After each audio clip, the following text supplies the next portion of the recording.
Breaking news: after nearly 2 weeks of military escalation, a ceasefire has just been announced between the US, Israel and Iran.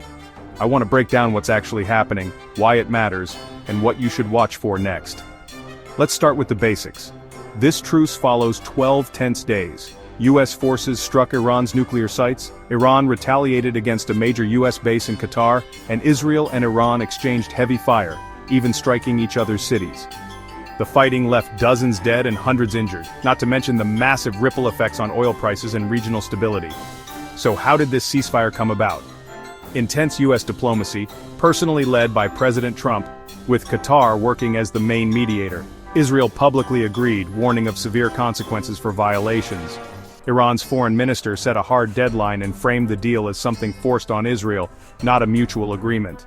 But even as the ceasefire took effect, missiles were still in the air. Iran launched a last round of rockets, and Israel hit Tehran just before the deadline. It's a reminder, these deals don't flip a switch. There's always risk of miscalculation or spoilers. Now, why did the powers agree to this at all? The US wants out. Washington's looking to refocus on bigger priorities and calm oil markets. Israel says it neutralized Iran's immediate nuclear threat and wants to avoid a multi-front war.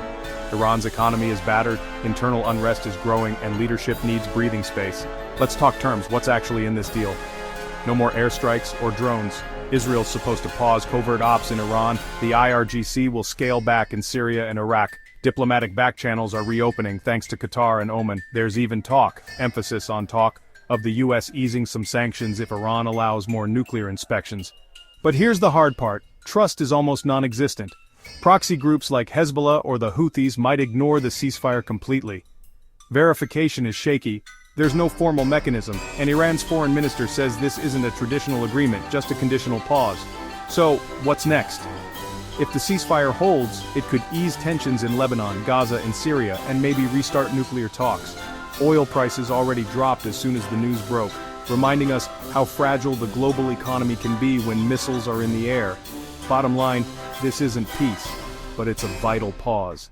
As always in the Middle East, the real test is what happens after the headlines fade.